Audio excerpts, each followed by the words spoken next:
Forcément, si tu ne n'enlèves pas la sonnerie, ça va être compliqué. Voilà.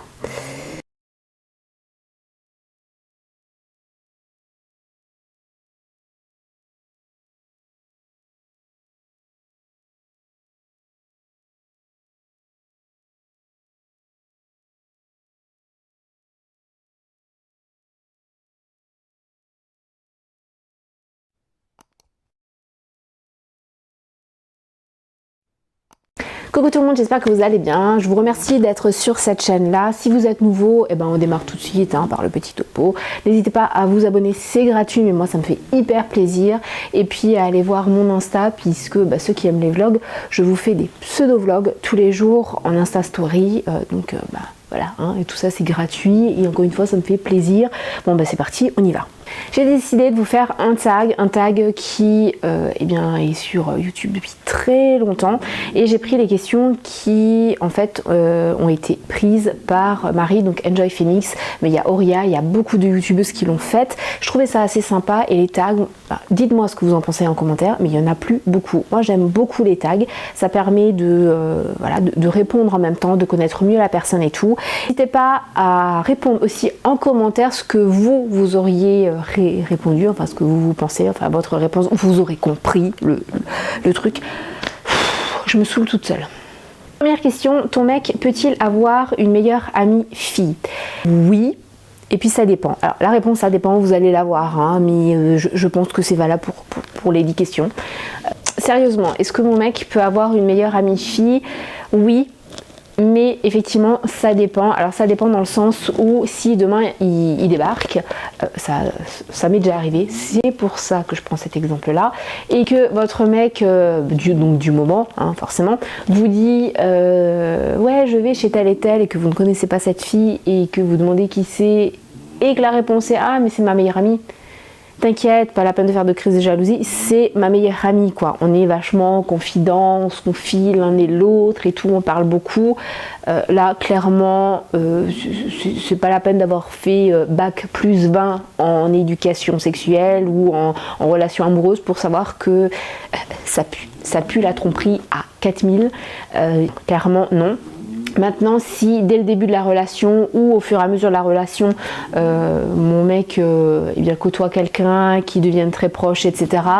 Et que surtout, je sois sûre qu'il n'y ait absolument rien et que la nana ne me le fait pas à l'envers, et mon mec non plus, parce que des fois c'est pas forcément en fait la faute de la nana, ça peut être le mec qui essaye de... Vous aurez compris. Ouais, si je suis sûre qu'il n'y a vraiment rien, ni d'un côté ni de l'autre, ouais, ça me pose absolument pas de problème. Maintenant, je n'interdirai pas en fait mon homme de voir quelqu'un ou d'avoir une meilleure amie fille, ou voilà, parce que que ce soit pour son mec ou pour ses gamins, je pars du principe que dès qu'on interdit, ils vont le faire juste parce que c'est interdit. Voilà, donc ma réponse, c'est compliqué. Réponse hyper longue pour la première question, ce tag va être hyper long. Donc oui, en principe, mais ça dépend. Deuxième question, ton mec peut-il se faire un week-end entre potes sans toi? Oui, mais carrément oui. Alors là, il n'y a même pas de ça dépend, oui. Maintenant, mon chéri ne l'a jamais fait, puisque en fait on est assez fusionnel et on ne sort pas l'un sans l'autre. Mais pas parce qu'il y en a un qui l'interdit à l'autre ou quoi, c'est comme ça, c'est très rare qu'on sorte l'un sans l'autre. C'est plus parce que mon conjoint a besoin d'être rassuré. Moi je le laisserai sortir, il n'y a pas de souci, mais en fait, dans notre couple c'est un peu... Je te laisse faire ça, donc ça paraît logique que tu me laisses faire la même chose en fait. C'est pas moi je peux faire et pas toi. En fait, oui, moi ça me gênerait pas qu'il sorte. Maintenant il ne le fait pas. Il n'a pas de super bons potes. Bon, en plus on a déménagé, donc depuis en fait ça fait 9 ans que non, ça ne se présente plus. Avant ça se présentait plus, mais c'était pas sortir au bout de la nuit, ou c'était passer des fois une soirée chez les potes, et ça ne m'a jamais dérangé. Il y a certains potes où ça me dérangeait, mais parce que je savais qu'il y avait des nanas qui étaient là pour essayer de se faire mon mec. Donc là oui, effectivement oui, et puis surtout que le soi-disant pote aurait couvert en fait la tromperie, donc là ça oui, ça me posait problème, mais sinon non, enfin non. Maintenant, si mon homme devait répondre à ça, je pense que oui, lui ça lui poserait problème.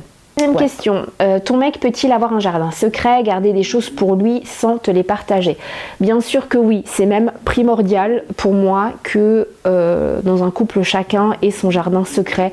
C'est obligatoire parce que en fait le jardin secret c'est un petit peu notre moment d'évasion, c'est ce qui va faire que on va pas péter les plombs et pas dépasser les limites, hein. Honnêtement pour pas être borderline, faut avoir un jardin secret. Maintenant ça dépend pourquoi. Pour le jardin secret basique, ouais. Maintenant si ce sont des trucs vraiment très importants, je pense qu'il faut quand même en parler, comme au début d'une relation, s'il y a des maladies dans la famille, s'il y a eu des traumas par rapport aux anciennes relations, ou voilà, ou que je sais pas, son conjoint perd son emploi, ce sont des choses, il faut en parler. Voilà, pour moi ça me paraît obligatoire qu'on en parle. Maintenant le jardin secret, bien évidemment que oui, on doit tous avoir un jardin secret pour le bien-être psychologique à mon avis de chacun. Question, ton mec peut-il avoir tes mots de passe pour Insta, Twitter, Facebook? Alors, ma réponse va peut-être choquer, mais non, jamais de la vie, et c'est pas parce que j'ai quelque chose à cacher.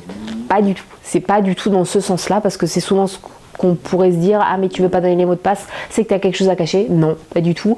C'est juste que, en fait, et là, encore une fois, je parle par expérience, quand on a les mots de passe, on a tendance à aller voir, même sans arrière-pensée, mais peu importe que le conjoint ou la conjointe ait quelque chose à cacher ou pas, si on veut trouver quelque chose qui va nous faire péter les plombs, on trouvera quelque chose de toute façon, même si pour le coup il n'y a pas matière à péter les plombs, mais quand on veut trouver quelque chose, on va trouver quelque chose.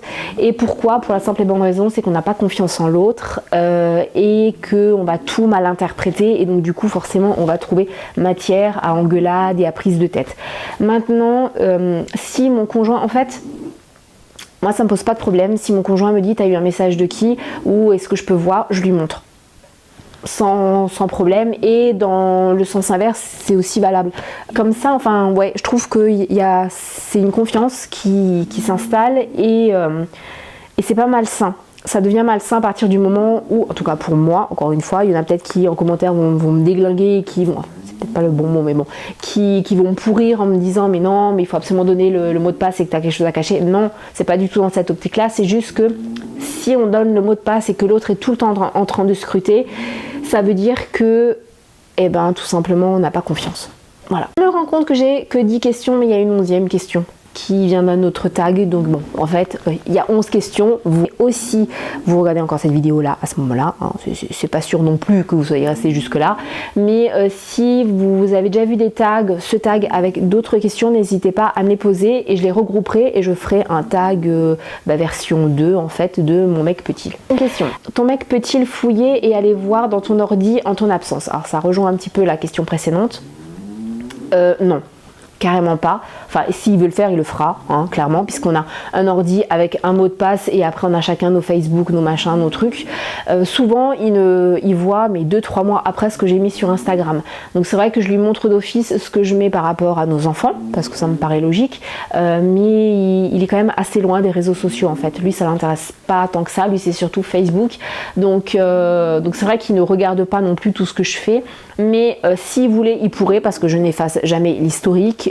Enfin voilà, j'ai rien à cacher, mais si j'avais mon ordinateur personnel, je le prendrais hyper mal si maintenant je devais rentrer et que je verrais mon mec, si je voyais, pas si je verrais, si je voyais mon mec sur mon ordi en train de fouiller, je le prendrais mal parce que ce serait encore, et là on rejoint la réponse de la question précédente, un manque de confiance. Maintenant s'il veut voir quelque chose, il n'y a pas de souci, qui me demande, et puis voilà, on n'a pas nos comptes en fait Facebook et tous les réseaux toujours ouvert, le mot de passe n'est pas enregistré sur le PC, juste pour des raisons de sécurité, pas du tout pour cacher à l'autre, mais il n'y a pas de souci, s'il veut voir, il regarde, voilà. Je sais, trouve que je parle beaucoup pour chaque question. Deuxième question, ton mec peut-il liker les photos d'autres filles sur Insta? Bien sûr que oui, et encore une fois, ça dépend. Alors oui, je vois pas pourquoi il ne likerait pas des photos d'autres nanas sur Insta. Maintenant, il est très rarement sur Insta. Là où je le prendrais mal, c'est si il like toutes les photos d'une nana qu'il connaît, par exemple. ou de son passé ou une ex et qui ne like pas mes photos. Là, ouais, je le prendrais mal. Maintenant, alors là, je ne parle même pas des Insta, de célébrités, de personnes publiques et tout, parce que bah là, voilà. Hein. Je pense que même si ça... Pour que ça fasse quasiment 20 ans que je sois avec mon mec, il faut que je l'aime profondément. Mais je ne pense pas, et c'est pas le rabaisser ou quoi, mais je ne pense pas définitivement que mon mec ait ses chances avec Sharon Stone ou Jennifer Lopez. Hein. Donc là, bon, il peut liker tout ce qu'il veut, je m'en fous un petit peu, hein. Je m'en carre le coquillage. Ça va absolument pas me stresser le bulbe, mais loin de là. Par contre, effectivement, si c'était une ex ou une nana qui côtoie, ça me dérangerait un petit peu s'il ne like pas mes photos. Mais après, encore une fois, si j'interdis, l'interdit de toute façon va vous pousser à le faire justement parce que c'est interdit. Donc oui, enfin il peut dans certaines limites. Ensuite, septième question, ton mec peut-il parler à son ou ses ex? Oui, dans certaines limites. Voilà, c'est la question qui dérange forcément, mais oui, il peut. De toute façon, je vois pas pourquoi je lui interdirais de parler à ses ex, puisque moi je parle à mes ex, pas tous, mais à certains de mes ex, donc je vais pas lui dire, lui interdire quelque chose et moi le faire. La logique n'est pas, enfin voilà. Maintenant, ça dépend. Je lui fais confiance. Si ça doit déraper, bah, c'est qu'il y avait quelque chose dans notre couple qui fait que bah, ça devait déraper. Donc de toute façon, voilà, j'ai beau, je pourrais lui dire 20 fois ne le fais pas, ne parle pas ou quoi. Si vraiment quelqu'un veut faire quelque chose, il le fera. Ça ne me dérange pas plus que ça. Maintenant, certaines ex, ça va me mettre la puce à l'oreille. Je vais faire un peu plus attention à son comportement, etc. Au cas où. Mais voilà, pas du tout par rapport à mon homme, mais par rapport à l'ex qui a les idées mal placées et qui va essayer justement de le pousser à la faute. Mais après, pourquoi encore une fois je lui interdirais de faire ce que moi je fais? 10e question, ton mec peut-il regarder du porno? Mais bien sûr que oui, enfin je vois pas pourquoi. Une relation de couple, pour moi, n'est pas en fait basée que sur les deux personnes, dans le sens où... en fait, si on n'est attiré que par son conjoint ou sa conjointe et que on s'interdit de regarder, juste regarder, attention, je parle pas de tromperie et d'aller voir ailleurs, mais juste regarder ou non, enfin pour moi non, on a le droit de regarder. Un porno, ça, en fait, ça peut mettre du piment. Ça ne doit pas être la chose qui fait que vous ayez après envie de votre conjoint ou de votre conjointe, parce que là, non, effectivement, là c'est qu'il y a un problème, hein. Là il faut aller consulter à mon avis, mais pourquoi pas, ouais, de temps en temps, il n'y a aucun souci. Maintenant, s'il le fait, autant qu'on le regarde à deux, voilà, pour pimenter le couple, pour bah voilà, avoir autre chose que ce qu'on ne tombe pas dans une routine. Ouais, autant le regarder à deux, mais maintenant s'il veut regarder du porno de son côté, moi ça ne me pose absolument aucun problème et je ne trouve pas ça malsain et je ne trouve pas ça choquant ou quoi. De toute façon, il y a très peu de choses qui me choquent, donc voilà. Une question, ton mec peut-il porter ou garder les cadeaux de ses ex? Oui, carrément. Bah oui, parce que moi je le fais en fait. Donc encore une fois, je vois pas où est le problème. Maintenant, attention, ça dépend. Si c'est de la lingerie, alors ça va plus être dans l'autre sens. Moi, je sais qu'il y a des ex qui m'ont acheté de la lingerie.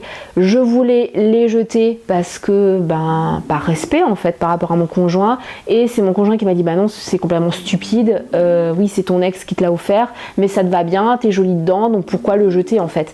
S'il portait tous les jours un bijou ou quelque chose de ses ex, je me dirais bon voilà, il y a un attachement qui fait que maintenant je ne lui demanderai pas de le jeter parce que ça a été un cadeau et ça fait partie, on va dire, du passé, donc voilà, surtout si c'est joli, pourquoi le jeter? 10e question, ton mec peut-il garder un tatouage en rapport de son ex? Alors oui et non. Alors oui, dans le sens où un tatouage ça ne s'enlève pas ou ça ne se jette pas comme bah, justement un cadeau qu'un ex ou une ex aurait pu faire.